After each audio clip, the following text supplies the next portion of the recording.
ప్రధాని మోడీ, కేంద్ర మంత్రి బండి సంజయ్ కుమార్లు పదవి బాధ్యతలు చేపట్టి విజయవంతంగా ఏడాది పూర్తి చేసుకున్నటువంటి సందర్భాన్ని పురస్కరించుకుని బీజేపీ జిల్లా శాఖ ఆధ్వర్యంలో సోమవారం రోజున కరీంనగర్లోని తెలంగాణ చౌక్లో సంబరాలు చేపట్టారు. ఈ సందర్భంగా టపాసులు పేల్చి కేక్ కట్ చేసి స్వీట్లు పంపిణీ చేశారు.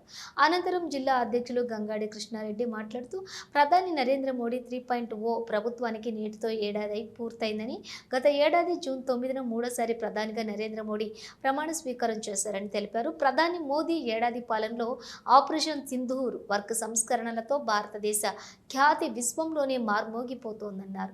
కేంద్ర ప్రభుత్వం మంచి పాలన పరివర్తన లక్ష్యంగా ముందుకు కొనసాగుతుందన్నారు.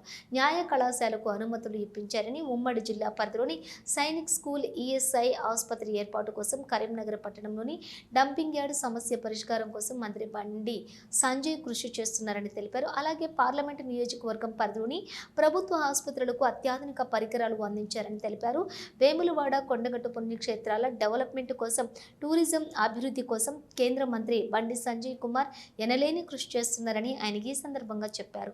ఈ కార్యక్రమంలోని మాజీ మేయర్ సునీల్ రావు, మాజీ జిల్లా అధ్యక్షులు బాసా సత్యనారాయణరావు, జిల్లా ప్రధాన కార్యదర్శులు తాళ్లపల్లి శ్రీనివాస్ గౌడ్, మాడ వెంకటరెడ్డి, బత్తుల లక్ష్మీనారాయణ, ఇనుకొండ నాగేశ్వరరెడ్డి, ఉపాధ్యక్షులు ఎర్రబెల్లి సంపత్రావు, కళ్ళెం వాసుదేవరెడ్డి, రంగు Bhaskarachari, parliament convener Bowenpally Praveen Rao, senior నాయకులు కన్నబోయిన ఓదేలు, పుప్పాల రఘు, దండు కొమరయ్య, నాంపల్లి శ్రీనివాస్, ఎన్ఎం ప్రకాష్, కటకం లోకేష్, బండ రమణారెడ్డి, దుబాల శ్రీనివాసు, వంగల పవన్, కోలగని శ్రీనివాసు, లడ్డు ముందడ మహిళా మోర్చా జిల్లా అధ్యక్షురాలు చొప్పరి జయశ్రీలతో పాటుగా కరీంనగర్ పట్టణ జోన్ల అధ్యక్షులు, మండల అధ్యక్షులు, నాయకులు, కార్యకర్తలు పాల్గొన్నారు.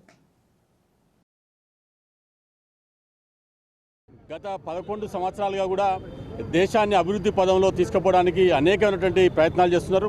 ఈ మూడో టర్మ్లో ముఖ్యంగా వచ్చినటువంటి ఈ రోజుకి సంవత్సర కాలం పూర్తి అవుతుంది. ఈ సంవత్సర కాలంలో వక్ఫ్ సవరణ చట్టం విషయంలో కానీ గత అనేక సంవత్సరాలుగా వేల ఎకరాలకు సంబంధించినటువంటి దుర్వినియోగం అవుతుంటే వక్ఫ్ సవరణ చట్టాన్ని తీసుకురావడం జరిగింది. అదేవిధంగా భారతదేశ ఖ్యాతిని ఇనుమడింపజేయడానికి ప్రపంచవ్యాప్తంగా కూడా ఏదైతే టెర్రరిస్టుల పేరు మీద విదేశాలు ఏదైతే భారతదేశం మీద దాడి చేస్తే సహించేది లేదని చెప్పి ఆపరేషన్ సింధూర్ పేరు మీద ఎవరైతే పహల్గామ్లో 26 మంది అమాయక టూరిస్టులను వాళ్ళను పుట్టన పెడితే వాళ్ళ యొక్క మహిళల యొక్క కుంకుమల ఏదైతే సింధూరాన్ని తొలగిస్తే ఆ సింధూరానికి గుర్తుగా వాళ్ళ గౌరవం కలిగించాలన్న లక్ష్యంతో ఆపరేషన్ సింధూర్ పేరు మీద ఒక పాకిస్తాన్ మీద టెర్రరిస్ట్ క్యాంపుల మీద కానీ, పాకిస్తాన్ వైమానిక స్థావరాల మీద కానీ దాడులు చేసి మూడో టర్మ్లో 1వ సంవత్సరం పూర్తి చేసుకున్న సందర్భంగా మరి అదేవిధంగా కేంద్ర మంత్రిగా బాధ్యతలు స్వీకరించి బండి సంజయ్ కుమార్ గారు 1 సంవత్సరం పూర్తి చేసుకున్న సందర్భంగా మరి పార్టీ శ్రేణులందరూ కూడా కలిసి ఇక్కడ పెద్ద ఎత్తున సంబరాలు నిర్వహించుకోవడం జరిగింది. ఎందుకంటే ఈ పదవి అనేది అలంకారప్రాయంగా కాకుండా మరి అభివృద్ధికే కేంద్రీకృతం చేయాలని చెప్పి ఉద్దేశంతో మరి బండి సంజయ్ కుమార్ ఏదైతే గత సంవత్సర కాలంగా అనేక కార్యక్రమాలు పార్లమెంటు పరిధిలో వేల కోట్ల రూపాయల నిధులు తీసుకొచ్చి పార్లమెంటు పరిధిలో అనేక అభివృద్ధి కార్యక్రమాలు చేపడుతున్న విషయాన్ని కూడా ప్రజలందరూ కూడా గమనిస్తూ ఉన్నారు.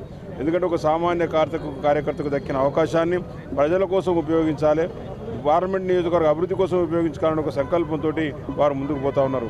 ముఖ్యంగా ఈరోజు చూసినట్టయితే ఎక్కడ చూసినా అభివృద్ధి ఫలాలు కనబడతా ఉన్నాయి. అదేవిధంగా రాబోయే 4 సంవత్సరాలు కూడా ఇంకా పెద్ద స్ఫూర్తితోటి ఈ కార్యక్రమాలు నిర్వహించి